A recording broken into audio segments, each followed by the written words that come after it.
দেশনেত্রী বেগম খালেদা জিয়া যেভাবে আমাদেরকে পরিচালিত করেছিলেন, তার দীর্ঘ 9 বছর স্বৈরাচার বিরোধী সংগ্রামে, পরবর্তীকালে ফ্যাসিবাদী সংগ্রামে, সেইভাবে একইভাবে আজকে আমাদের নেতা, আমাদের তরুণ নেতা তারেক রহমান, তিনি আমাদের দলকে পরিচালিত করছেন এবং জাতিকে নতুন আশা যোগাচ্ছেন। তাই সাংবাদিক বন্ধুগণ, আমরা এই যৌথ মিটিংয়ে সবাই সিদ্ধান্ত নিয়েছি যে এবার 7 নভেম্বর আমরা যথাযোগ্য মর্যাদার সঙ্গে পালন করব। সেই জন্যে আমরা কতগুলো কর্মসূচি গ্রহণ করেছি, সেই কর্মসূচিগুলো আমি আপনাদেরকে জানাচ্ছি। আমরা 10 দিন ব্যাপী কর্মসূচি নিয়েছি। এই কর্মসূচিতে 5 নভেম্বর থেকে 4 নভেম্বর পর্যন্ত আমি আপনাদেরকে শোনাচ্ছি।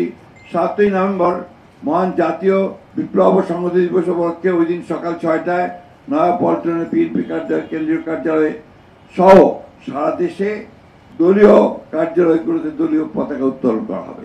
2 নম্বরে দিবসটি উপলক্ষে 7 নভেম্বর সকাল 10টায় দলের জাতীয় নেতৃবৃন্দ সহ সকল পর্যায়ের নেতাকর্মী মহান স্বাধীনতার ঘোষক সাবেক রাষ্ট্রপতি শহীদ প্রেসিডেন্ট জিয়াউর রহমানের মাজারে পুষ্পস্তবক অর্পণ করবেন ও ফাতিহা পাঠ করবেন।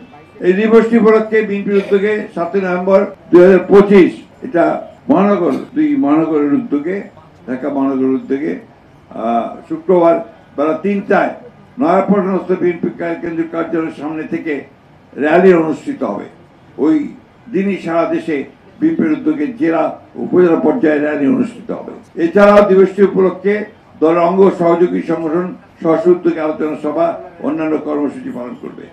এর মধ্যে শ্রমিক দল 5 নভেম্বর আলোচনা সভা করবে, ছাত্র দল 8 নভেম্বর টিএসসিতে আলোকচিত্র 7 ও 8 এবং আলোচনা সভা টিএসসিতে, ওলামা দল 9 নভেম্বর এতিম শিক্ষার্থীদের মাঝে শিক্ষা উপকরণ বিতরণ করবে, তাঁতি দল 10 নভেম্বর আলোচনা সভা করবে, কৃষক দল 11 তারিখে আলোচনা সভা করবে, জাসাস 13 তারিখে শহীদ মিনারে সন্ধ্যায় সাংস্কৃতিক অনুষ্ঠানের আয়োজন করবে। আর ইতিমধ্যে 12 তারিখে ঐতিহাসিক 7 নভেম্বর জাতীয় বিপ্লব সংহতি উপলক্ষে বিএনপির উদ্যোগে 12 নভেম্বর 2025 বুধবার চীন 32 সম্মেলন কেন্দ্রে আলোচনা সভা অনুষ্ঠিত হবে।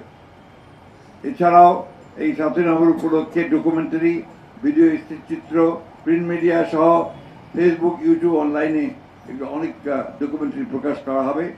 এর মধ্যে 7 বিপ্লব সংহতি উপলক্ষে পোস্টার ও প্রপত্র প্রকাশ করা হবে।